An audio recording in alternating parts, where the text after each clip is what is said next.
Hello mga kapangs! Ang menu po natin today is pork caldereta.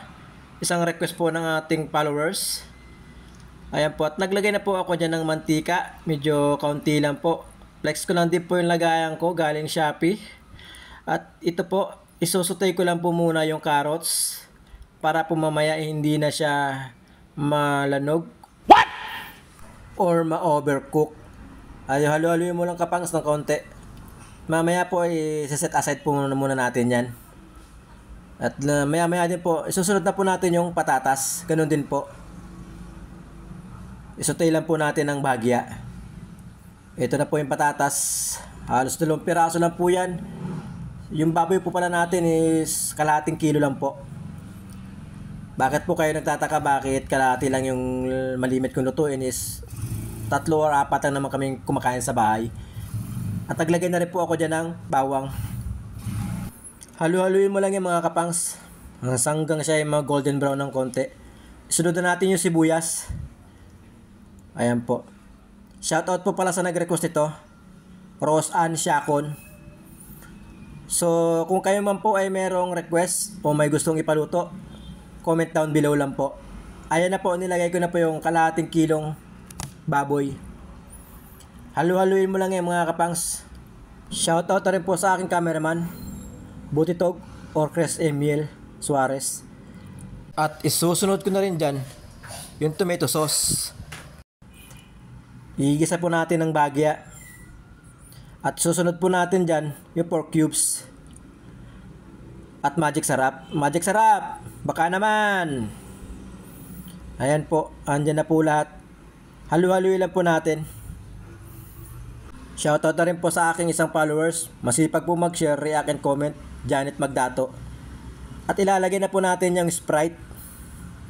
Depende na po sa inyo kung ano po yung gusto nyo. Kanya-kanya diskarte na lang mga kapangs pagdating sa pagluto ng kaldereta. At maglalagay na rin ako ng tomato paste. Ayun, nalaglag pa nga, parang ayaw magpalagay. Seriously, what the Sa akin, fuck are kaunti you lang yung doing? ilalagay ko mga kapangs para hindi umasim. Yung iba kasi marami, depende sa diskarte nyo. Haluin lang natin ng bagya mga kapangs para yung mga ingredients is ma-mix na ng maayos. Kagaya ng tomato sauce, tomato paste. Shoutout na din sa aking pinsan, Roland Great Kasaol. Happy birthday! At maglalagay na rin ako ng patis, pampaalat. Maraming purpose ng pampaalat mga kapangs. Pwedeng asin o kaya pwede nyo namang adobohin muna. Depende. At ito naman yung pampalapot, Rino. Depende rin po sa inyo kung gusto nyong lagyan. Pero mas maganda sa akin, lagyan mo na din. Ito na yung patatas na sinutoy natin. At least yan, half cook na siya. Kaya konting pakulo na lang. Hindi na ganun katagal. Naglagay na rin ako ng green chili kasi walang bell pepper na mabili. Ayan po, pakuluan mo lang po yan ng kaunti. Naglagay na rin ako ng laurel. Depende na rin sa inyo kung gusto nyo maglagay ng laurel. Ayan, haluin mo lang din ng bagya mga kapangs para yung rino is madurog lang. Para mas lalo siyang lumapot. Konting pakulo na lang yung mga kapangs. Ready to eat na yan. Ayan po, pinirat ko pa lalo yung rino para mas lalong lumapot. Ito na nga, kumukulo na mga kapangs. At syempre hindi mawawala yung green peas. Isang lata lang po yung nilagay ko.